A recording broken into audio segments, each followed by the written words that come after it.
Bonsoir, bientôt c'est 20 heures et l'orage n'est pas très loin. Il faut penser à faire rentrer notre chat. Et vous savez que quand on a un chat, c'est très difficile, il ne répond jamais, surtout quand on est dans un grand jardin qui n'est pas clôturé et dans lequel il y a pas mal d'arbres et de cachettes potentielles. La solution que j'ai trouvée, c'est celle qui est proposée par le fabricant-distributeur Winect, qui consiste à installer une balise GPS accrochée au collier du chat. Et cette balise va renvoyer régulièrement des coordonnées permettant de situer le chat sur la carte et l'espace dans lequel on se situe. Alors, pas besoin de faire un long discours, mais il faut faire une petite démonstration. Je vais donc cliquer sur l'icône à gauche au milieu Winect en lançant l'application. Cette application s'ouvre en mode carte. Alors, la cartographie n'est pas toujours évidente lorsqu'on est à la campagne. On a la chance d'avoir deux bâtiments gris avec deux icônes rondes. L'icône bleue, c'est celle où je me situe actuellement. C'est donc les coordonnées GPS de mon smartphone qui est communiqué au serveur. Quant au chat qui a sa balise, eh bien, vous voyez qu'il est pas très loin finalement. Il est à peu près à l'est, à une centaine de mètres. Alors nous allons aller à sa découverte et peut-être pour que ce soit plus agréable pour vous, je vais passer en mode radar en bas. Le mode radar va permettre en fait de afficher la vidéo du jardin où je me situe.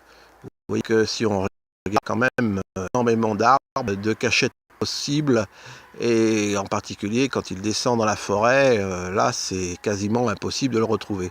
Donc avant je passais peut-être facilement une demi-heure quelquefois à le retrouver. Maintenant c'est beaucoup plus simple. Noé est identifié presque instantanément grâce à sa balise. Donc j'avance dans sa direction. L'information donnée ici en termes de mètres n'est pas toujours très pertinente, surtout si la distance est réduite. Là, on a de la chance, le chat n'est pas très loin. Généralement, on le trouve, vous voyez, sous cet arbre. Je vais repasser en mode carte pour pouvoir affiner sa position. Là, vous voyez que le chat se trouve a priori devant le garage. Je vais faire un rafraîchissement avec le bouton à droite. Il y a trois modes dans ce logiciel. Le mode temps réel avec une remontée des positions toutes les 10 secondes. Alors c'est très bien. L'inconvénient, c'est que ça consomme énormément d'énergie et la batterie ne tient pas une journée. Là, je suis en mode quotidien. C'est une remontée de position qui se fait automatiquement, je crois, toutes les 5 minutes. Donc c'est largement suffisant pour retrouver le chat. Et il y a encore un autre mode qui est veille. Alors là, c'est l'économie totale. Mais chaque fois, il faut appuyer sur ce fameux bouton rafraîchir. Et on n'a pas non plus la notion d'historique constitué qu'on va voir tout à l'heure. Alors, je vais repasser en mode radar pour vous montrer où je suis. Vous voyez que je suis vraiment à côté du chat là. Je dirais que ça limite énormément la recherche parce que en fait les chats, ils ont toujours l'habitude d'être plus ou moins au même endroit. Et le voilà qui traverse. Il m'a peut-être vu, il sait qu'il va falloir rentrer, il n'est pas très content. Mais en tout cas, voilà, je l'ai trouvé. Donc, on va se rapprocher de lui pour voir comment est sa balise. Alors, vous voyez qu'il est pas seul, il est accompagné de sa petite sœur, qui elle n'a pas de balise, mais elle, est relativement plus campagnarde, casanière, on va dire, et ne part pas dans la nature. Donc là, je vais vous montrer concrètement la balise, si Noé veut bien se laisser faire. Voilà, donc la balise est là. Vous voyez, c'est un très gros morceau de sucre en plastique. C'est assez léger, le chat le supporte sans difficulté. Et en tout cas, ça solutionne beaucoup de nos problèmes pour pouvoir les rechercher. Alors on regarde rapidement les autres fonctionnalités. On a en dehors du mode carte, ah oui, on a le mode satellite. Je vais peut-être revenir dessus brièvement. Le mode satellite, ça permet effectivement d'avoir un peu comme Google Earth une vision de l'endroit où on se situe. Vous voyez que la maison est là, qu'un garage est pas très loin et que je suis à côté du chat, mais que en dessous il y a une très grande forêt, et quand il part là-dedans, sans la balise GPS, c'est impossible de le retrouver. En dehors de ce mode, on a dans le détail des informations intéressantes en bas sur, par exemple, le niveau de batterie. C'est-à-dire que là, la batterie est encore chargée à peu près à 70%, 78% exactement. Bon, dès que la batterie tombe à 30%, voire 15%, on reçoit des alertes sur le smartphone.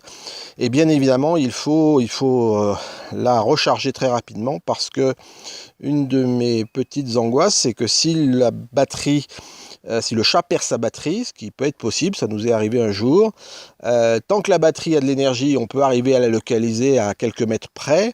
Par contre, une fois que la batterie, la balise est complètement perdue dans la nature et n'émet plus du tout de signal, c'est quasiment impossible de la retrouver. Bon, compte tenu du fait que c'est un produit qui vaut entre 100 et 150 euros, il faut éviter, autant faire se peut, de les perdre. L'icône du bas au milieu, c'est la teneur la force du signal GPS. Donc là, on travaille effectivement par une carte SIM qui se trouve dans la balise, dont on n'a pas d'ailleurs connaissance exacte. On ne sait pas chez quel opérateur elle fonctionne, mais en tout cas, le signal est correct à 60%. Et Noé est à 4 mètres de moi, ce qui est dans la réalité quasiment vrai. Il est à 3 mètres exactement, 2-3 mètres. On peut téléphoner au chat. Alors je ne vais pas le faire parce que pour moi c'est un gadget. Quand on appuie sur téléphone, vous voyez qu'on peut demander à ce que la balise vous appelle. Et là, ça permet d'avoir une relation, une communication. Alors bien sûr, c'est que dans un sens, c'est-à-dire que le chat, bon, on peut entendre ses miaou, mais c'est surtout notre voix qu'il peut entendre. Donc je vais refuser. La boussole, j'ai pas été très convaincu de son utilité. Puisque vous voyez, il dit bien qu'on est à 4 mètres, mais le témoin donne un sens qui n'est pas le bon. Le chat est devant moi, et là la boussole dit qu'il serait derrière moi. Donc là, chaque fois j'ai été déçu par cette fonctionnalité. Voilà pour les principales informations. Donc quand on revient, on a quelque chose d'assez amusant, c'est l'historique. Alors l'historique permet de voir exactement le trajet du chat avec sa balise sur la dernière heure. Vous voyez qu'il n'est pas allé très loin, il est resté entre la maison et le garage. Et il faut dire qu'on a eu un orage, donc il ne s'est pas trop aventuré trop loin. Si on remonte à 3 heures, on a un autre schéma, vous voyez, qui va un petit peu plus loin. 6 heures, alors là ça devient une œuvre d'art. On voit qu'il est quand même parti et qu'il est sorti d'un cercle dans lequel on peut définir des alertes. Alors ce cercle qu'on voit en bleu là est censé être une limite au-delà de laquelle, dès que le chat sort, on reçoit une alerte SMS ou email. Dans les faits, j'ai rien reçu, donc je sais que c'est une fonctionnalité qui n'est pas encore très au point, d'après les informations qui m'ont été données par le constructeur. Voilà pour l'historique. Boussole, on en a parlé, les zones, on en a parlé. Paramètres, bah, vous imaginez, c'est là où on renseigne son numéro de mobile. On décide des types d'alertes qu'on veut recevoir ou pas recevoir. Voilà. Donc, en résumé, c'est une application qui est assez simple d'emploi, assez intuitive, qui permet surtout de récupérer son chat, on va dire, dans 90% des cas par an. J'ai remarqué que la balise vous induit Je ne sais pas quelle est la cause. Il est possible que ce soit lié aux conditions météo dans des zones où il y a beaucoup d'arbres, donc les signaux des satellites sont mal reçus. Donc, par moment, c'est un peu erratique. Mais globalement, quand je dis 80%, c'est que, effectivement, au bout d'un mois de test, on arrive assez facilement à le localiser. Vous voyez, à quelques mètres. Et le soir, c'est vraiment très appréciable. Ou lorsqu'on décide de partir, on n'est pas obligé de courir pendant des heures, quelquefois, pour essayer de localiser la bestiole. Voilà pour cette petite vidéo et peut-être une suivante dans le futur. À bientôt!